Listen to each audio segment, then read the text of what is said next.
After nearly a year of silence, Lil Jeff's killer has finally spoken out, revealing what really happened that day and what the cameras missed. I think that I was like, damn, it's 6 out there, you know? He was crazy, bro.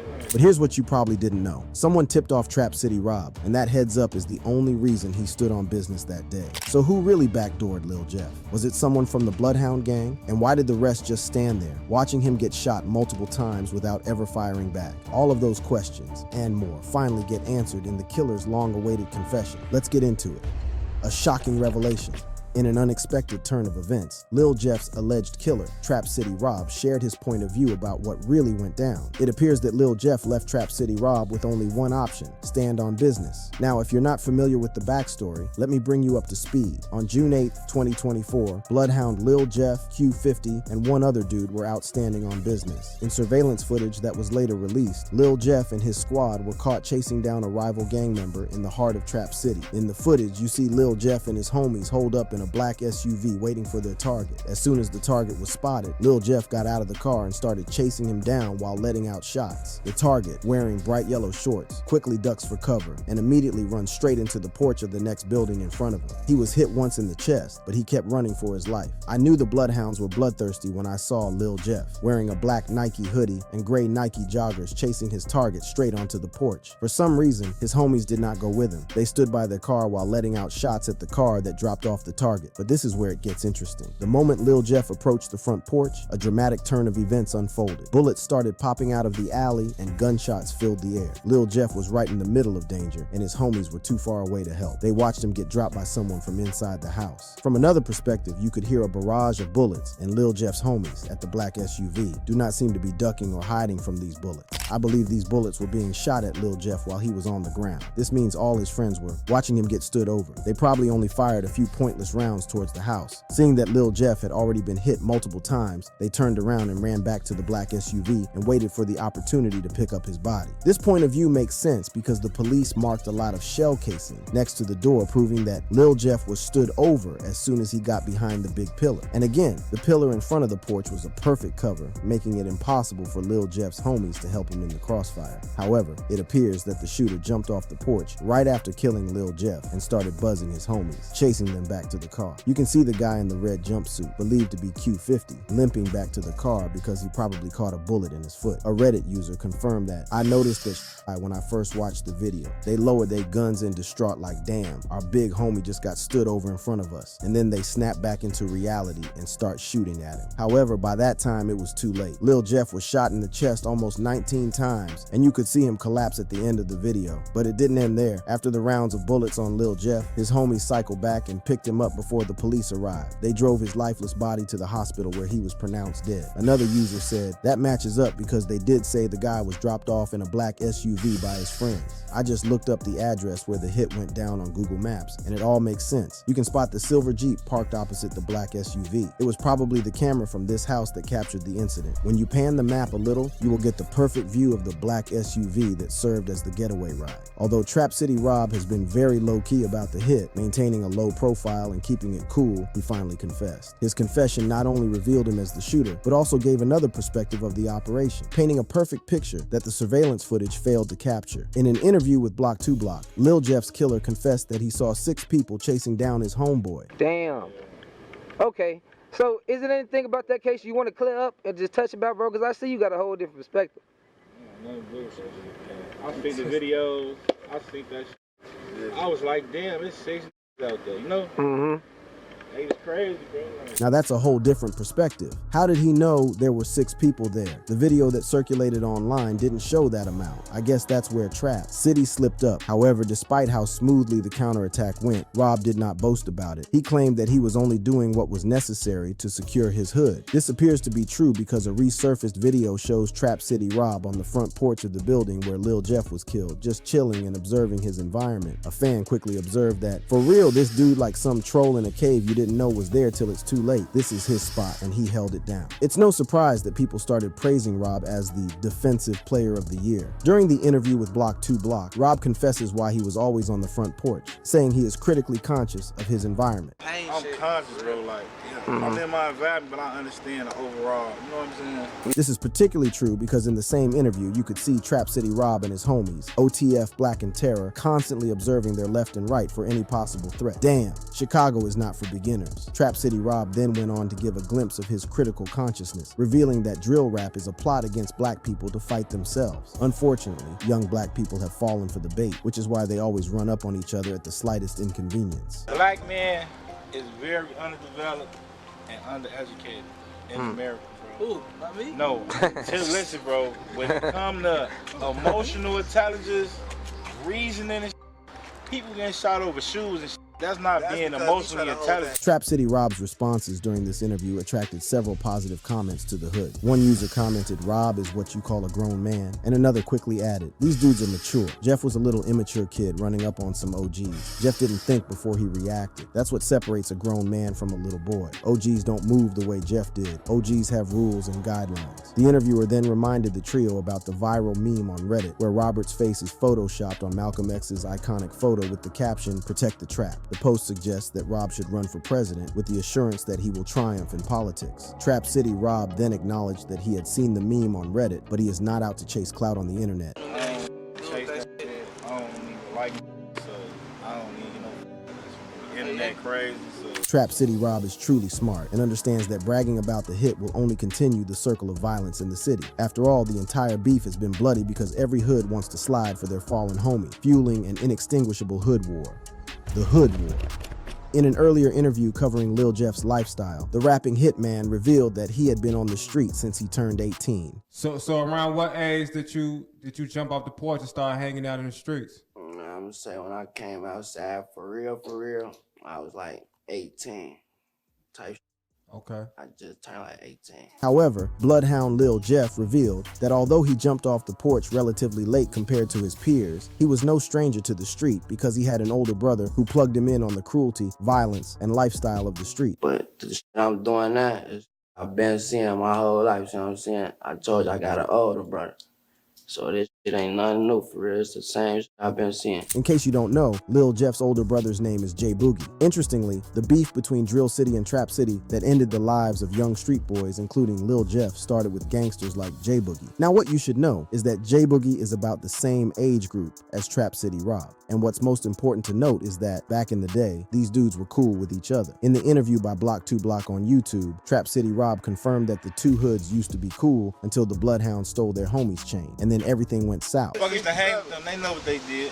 So, okay. They know what they did. So, okay, the Bloodhounds, y'all was cool. Everybody that got a that was my homie. He stole the chain, bro. We tried like he took it. He stole my homie chain. But again, if you look closely, you will see even far deeper than what Rob said was the reason for the beef. At least for Bloodhound Jeff, their feud started with the death of his cousin Z Money. Let me give you a little background. Very early in Lil Jeff's growth, J Boogie caught a charge and was sent behind bars. Now with J Boogie in jail, Lil Jeff's cousin Z Money stepped in and started playing the role of an elder brother to Lil Jeff. He helped do his dirty work for him. He gave him the spotlight while playing the role of a background director. However, Lil Jeff and the entire Bloodhound gang would be faced with one of the most devastating losses that would sever the street alliances between Trap and Drill cities. On the 16th of March, 2023, Z Money was killed. According to news reports, Z Money was in his car on the 1300 block of East 79th Street near the 79th intersection in Kimbark. He was in the Avalon Park neighborhood in the parking lot of a dry cleaner store. There, the tragedy unlocked. It was reported that a car approached Z Money in the neighborhood and began to fire shots in his direction. Z Money was rushed to the University of Chicago Medical Center. Unfortunately, there he breathed his last. Z Money's unfathomable death was a painful loss to the Bloodhounds, but most especially to Lil Jeff, who had enjoyed Z Money's protection since his brother was incarcerated. After the murder, Lil Jeff and his right-hand man Q50 would go on to tattoo Z Money's name name on their skin as a tribute to their fallen hero. Just when the situation was cooling off, the rumors about Z-Money's killer's identity began to circulate. On Reddit, it was rumored that Z-Money was backdoored by his old friends at Trap City. Following the whispers on the street, Lil Jeff was restless and thirsty for blood and soon went out for a hunt. And Lil Jeff? He always had a target in mind. Lil Pooh, a Trap City dude who had been dissing Z-Money, was out on the street walking freely like it was Thanksgiving Sunday. He started showing up at familiar places, acting like everything was cool despite knowing that his name was being whispered on the street. But Lil Jeff was not one to rush. He always gave his targets time to let their guards down while strategizing on how to strike.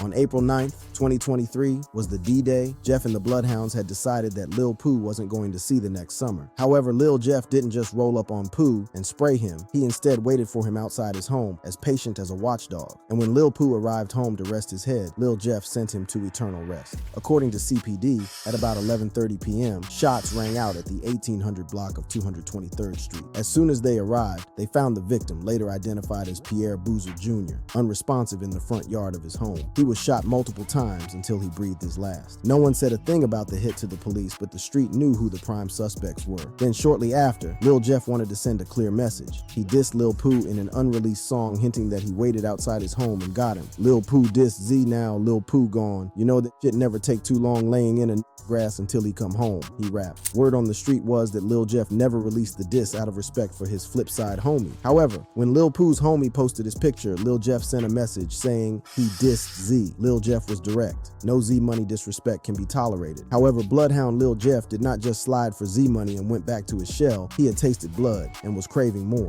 Shortly after, Lil Jeff was out on the street again, chasing his ops to their early graves. One of the most popular moments Lil Jeff chased down ops was the murder of BKN, Lil Rob, and Monty, captured on camera. The tragic incident unfolded at the Innovations High School located in downtown Chicago in an area known as Loop. At about 12:30 noon, Lil Rob and BKN Monty were heading out of school for a lunch break towards Washington Street and Wabash Avenue. As busy as that location was, as soon as Monty and Lil Rob arrived, two cars pulled over and some armed men jumped out and began to let out shots, killing the BKN boys. Surveillance footage shows Lil Rob and Monty casually walking toward the elevator structure, completely oblivious of the terror ahead of them. If you look to the right, you will see the moment a dark-colored SUV pulled up from underneath the train tracks. One person pulled out of the car, approached the boy in a frenzy, and opened fire on them. As soon as the targets are hit, the shooter rushes back to the vehicle and takes off towards Wabash and South, then turns left on Madison and escapes. Although the surveillance footage captured only one vehicle pulled up for the hit, according to CPD Deputy Chief John, two cars pulled up and fired multiple shots at a group of teenage boys. When two cars pulled up and a group of individuals exited said vehicles, fired multiple times, striking two of the teenage students of Innovations High School. These individuals were taken to Northwestern Hospital where they succumbed to their injuries. Eyewitnesses said over 10 to 15 rounds of gunshots rang out, and within a split second, the shooters took off. Local shopkeeper Mohammed Ashik described the shots from his point of view as sounding like firecrackers. Like a firecracker, like something like a firecracker, like a 10-15 shot. Boom, boom, boom, boom, boom, boom, boom. If the shot sounded like a firecracker, that means that at least one of the shooter's pistols was probably equipped with a switch that sounded like explosives. It was a brutal hit and the entire city was mourning. Oh, not the entire city per se, because shortly after the hit, the mastermind of the hit would go on to brag about the operation. First, he hopped on IG Live and started making comments hinting that he just dropped 2 bodies, adding to his body count. Feel if I get mad enough, will start happening. Y'all know this by now. I went for like a week and poof. Gotta go after that one. Poof. I came back. Poof. Lil Jeff was so cold that many fans of the drill wondered why he chased down Lil Rob and Monty with such precision. I'll tell you why. Back in the day, Lil Rob and Monty allegedly robbed Lil Jeff of his pieces of jewelry. As disrespectful as that was, the boys would hop on the internet to start a spree of trolling and disses directed at the Bloodhounds. The BKN boys bragged about the robbery and claimed the jewelry they got was fake. Tell the op. You taking We got like 50K down. That fake AP they got. Lil Rob and Monty flexed about the bounty price and showed off 2 watches grabbed from the hit. Hilariously, one of the watches was a fake iced watch designed to look like an original AP timepiece. Almost immediately, a Reddit user noted that iced out watch had a GLD logo on the clasp. It's an online jewelry store that specializes in plated jewelry, aka fake. When the news hit the street, Lil Jeff hopped on IG Live claiming that nobody took anything from him by force. The boys wanted to take a look and ran off when he wasn't noticing. On my dead grandmother's head, if I'm lying, I'm down. God could come pull me out this car right now. I never took a dollar from nothing. A nigga said, let me take a picture, this, that, and that. I look up, the nigga then ran down. We all the way at the top of the staircase first off. Shortly after, a YouTuber, Word from the Trenches, would get Monty and some BKN members on his vlog where they repeatedly flexed the watches they stole and bragged about the operation. On the same vlog, Monty got a FaceTime call from Bloodhound Lil Jeff. In the intense conversation, Monty started by asking Lil Jeff where the J at, meaning where is that jewelry, then proceeded to show off the watch he stole from him. All the BKN boys did on that vlog was disrespect Lil Jeff and troll the entire Bloodhound. And Lil Jeff doesn't take disrespect. Almost a year after the hit, the Chicago Police Department hit a milestone in their investigation and began making arrests. The first suspect was identified as Tommy Coleman, an affiliate of Lil Jeff and the Bloodhounds. He was arrested on the 5700 block of North Mason and hit with double murder charges. Then earlier this year, a second suspect was identified as 20-year-old James Allison, known on the street as J-Mo Bloodhound. Word on the street was that Lil Jeff was next on the line before his tragic death. It's no surprise that when the news began to circulate that Lil Jeff was killed by I-Trap Rob, a fan declared he killed Lil Rob. Now he got by Big Rob. Although a funny remark, it goes to show how there is no way out of gang violence other than death. But here is a big question. Why did Reddit pin Lil Jeff's body on Trap City Rob?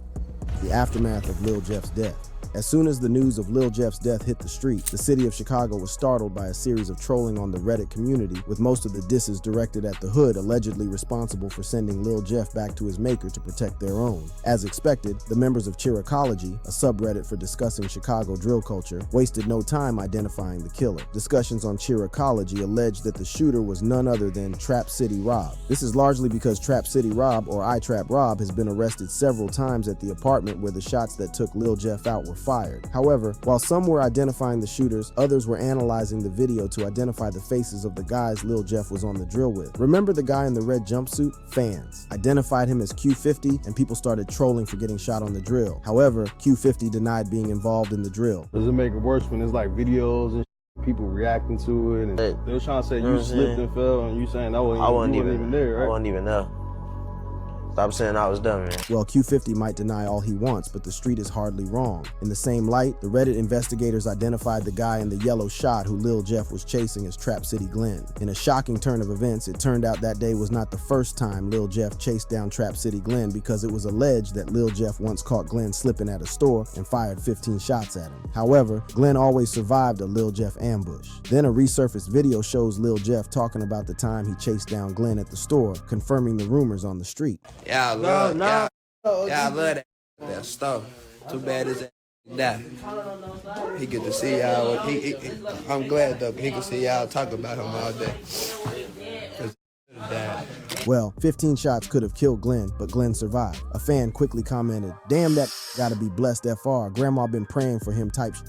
However, Lil Jeff was bent on killing Glenn, and he was not going to give up after a trial. So he went out again. This time he was got. Shortly after the hit, despite denying the body, police documents show that Trap City Rob, born Robert Coleman, was arrested in connection to the homicide. Authorities believe there was probable cause for the arrest of Trap City Rob because a witness identified and placed him at the crime scene where the shooting that killed Lil Jeff took place. According to the document, surveillance officers spotted Trap City Rob entering and leaving his apartment on S. Rhodes Avenue armed with a black firearm. It is important to mention that the surveillance officers were aware that Trap City Rob was a convicted felon and gun offender who was not supposed to own a firearm at any point in time. The report says that when the police officer tried to get Trap City Rob under custody, Rob pulled away and refused to follow verbal instructions. He used dead weight to stiffen his body, making it difficult for the officer to handcuff off him. The report states that Trap City Rob left the officer no choice but to employ control techniques, escort holds, and emergency takedown to get the arrestee in custody. During the struggle between Rob and the officer, a black-loaded firearm fell off Rob's thighs. At this point, Trap City Rob continued to resist arrest until another surveillance officer joined in and forced the cuffs on Rob's wrist. It was reported that because of Trap City Rob's body size and resistance, 2 handcuffs were used on him, which resulted in injuries on his right wrist. However, Trap City Rob's actions were not without consequences. According to the document, after being placed into the squad role, Coleman was transported directly to 2nd District lockup due to his actions and demeanor on scene. In a shocking turn of events, an investigation into Trap City Rob's involvement in the homicide failed to prove that Rob was the actual shooter. As a result, the murder charge labeled against him was dropped, but because he was caught with a gun as a convicted felon, the gun charge would stick and he will probably get some time in jail. However, following Trap City Rob's arrest, a series of reactions and rising controversies erupted on Reddit. One user commented, "I ain't well versed on Illinois self-defense laws, but it is insane to me that anybody would be charged with murder in this situation. Was it because they kept shooting him?" Another user responded, "Ain't no self-defense for overkill, probably a couple shots or so, but not 19. While the argument was centered around whether or not Lil Jeff's killer acted in self-defense, another Reddit user was concerned about dropping Rob's gun charge. The comment says, "Free as